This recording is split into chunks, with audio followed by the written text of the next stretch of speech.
several players on the board now.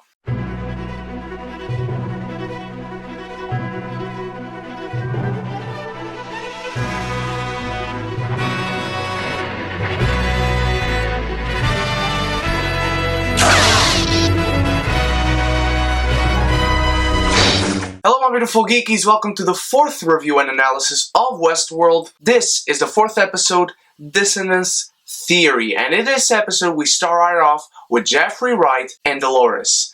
And he starts asking her what she remembers that happened. She goes by just as we saw things going out, her parents dying, she escaping, and then she starts questioning her existence and what she is feeling. This pain and sorrow and anguish, and Bernard asks her if she wants to take that away, and she says no, because this is the only thing that's left of her parents that makes her feel real. But then she starts going off into this world being a lie and being only a dream, and Bernard gives these very subtle but very meaningful looks, and I love this in Jeffrey Wright's character and his performance. They are just absolutely flawless and so telling of this character and of this story. And I like the comparison that Dolores makes to when she starts having these visions that they seem like they're unexplored floors of a building, and I think that's going to work into something that we'll probably see later this season. But I like that Bernard tells her about the maze, and it's a game they're going to play. He wants her to find the maze, and once she finds the maze, she can finally be free, and that is something that returns later in the episode. As far as Westworld is concerned, Dolores doesn't do much in the rest of this episode, but she's telling nonetheless. She's having a conversation with William about her parents, about what she remembers, about what she needs to go, and then she starts looking at the moon, and she starts having the same visions that we'll talk about Mavis having in this episode. But I like that moment where she finds Lawrence's daughter, and she asks her, "Where do you come from? Is this your town?" And the girl just says, "Nuh-uh, I came from where you came from, girl." And you see that she drew with a stick on the ground, on the dirt, the maze that the man in black has on the scalp of that man that he killed on the first episode. And we'll talk a lot about the man in black, let me tell you that. But let's quickly go to Mavis, and we start the episode with her having these visions, these flashes about her being killed, and then she being treated, and then she returning to the conversation she was having with the other prostitute on the saloon, and we start seeing her question everything. She has these flashes of these guys in hazmat suits, and then she goes home so she can remember this, and I absolutely freaking love this moment in the episode. She draws the guy, she looks at it freaking scared out of her life, and then when she goes to hide it under the boards on her floor, she sees more and more and more drawings of it. I freaking love this moment. And then she always has these visions of these guys throughout the episode. She has a native girl walking with a doll, a figure, wooden figure of these guys in the hazmat suits. And then Rodrigo Santoro, by the end of the episode, after a few other things happen that we'll talk about, comes to town. He starts the shootout we saw in the first episode. He's still the weakest part of the show for me, but I did not dislike him in this episode. I was indifferent to him, and because he was a plot device in this episode, he didn't bother me. I hope he keeps that little level of importance. But he goes to find a safe, he goes to talk to Mavis. Mavis starts questioning him. She asks, who are these guys? Who are these men? She shows him the drawings. She starts telling him the code of the safe, and he tells her that these are the men that walk between worlds. They came from hell, they're here to supervise their world. That's not the words he used, but still, paraphrasing, but the point is made. Mavis definitely will be a character that will find out about these things first.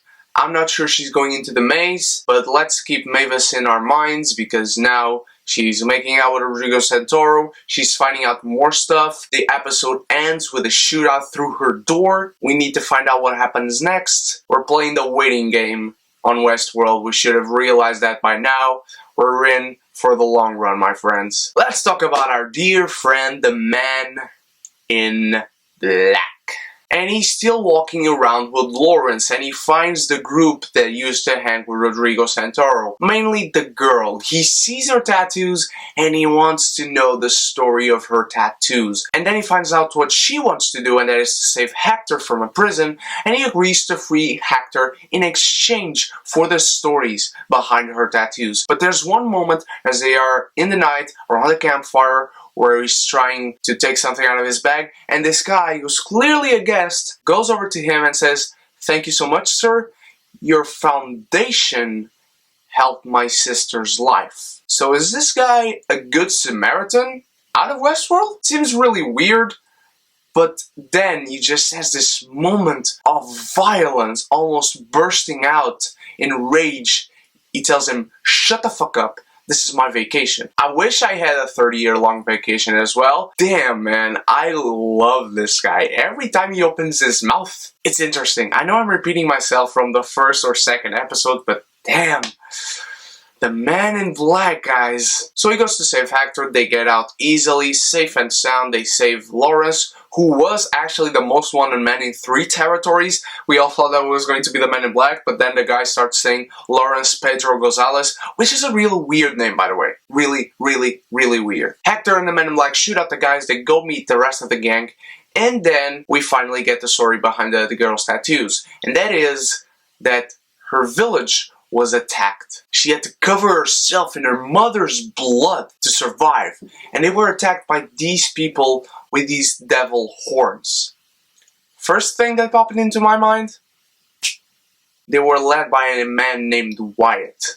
So apparently Wyatt has some deals with the devil, let's say. Last episode we heard that he heard the voice of God or the devil in his head. And now we have these demons that apparently are working for him. That is nonetheless interesting, because that's one more thing that is starting to come together in this episode. More storylines converging upon each other, and that gives us someone to root for, someone to root against, someone to be afraid for, like Dolores, who she doesn't know where she's going. She has these visions, she has these voices from Bernard popping up in her head saying, "Remember, remember, remember," but she doesn't know what she wants to find, where she's going to find it, how she's going to go there eventually. The Man in Black seems like he doesn't want to harm her, but he does have secrets. He is a tortured man. You guys in the comments last week popped this out to me. This is something that I've been speculating, something that I mentioned in the second episode, I believe, and that is that we are probably looking at different timelines. The Man in Black is 30 years ahead of the timeline where Logan and William are helping Dolores out, even though Logan does not want to help out like at all. But there seems to be nothing that can deny it. Maybe Dolores does find a maze and she never returns, and William is the Man in Black searching for her. And when we do see Dolores and the Man in Black, he wants Dolores to remember. Maybe William is so in love with her that he loses the notion that she isn't real. And maybe the maze is just a trap that Bernard sent Dolores to lose her head, her mind, her memories, her nightmares, her dreams. I also love how Ed Harris mentions Arnold, and he's here to fulfill his life dream, and he's here to pay tribute to what he wanted to accomplish with this park. I find that very interesting. He's not Arnold, I think, but he's probably a man who's heard of Arnold, so if he is William,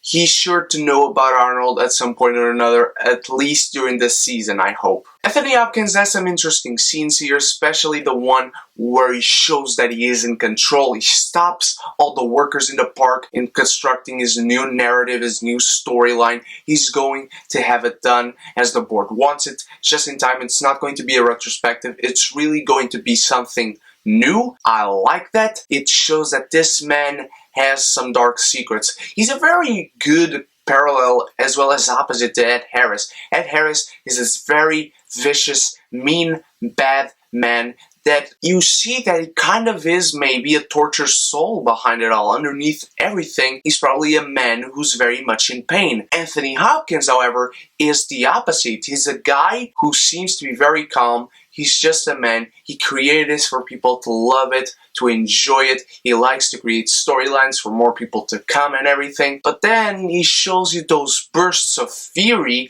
and of evilness that come out very smoothly, very subtly. And I also really like that because I can't wait for the Men in Black and Anthony Hopkins to meet and talk a little bit about Arnold. So this episode doesn't give us much to speculate, but I'm sure that is the intention. We had a very speculating episode last week. We needed to calm down for this one, and it's not that the episode is bad or uninteresting. There are things going on. We can speculate about things that happen.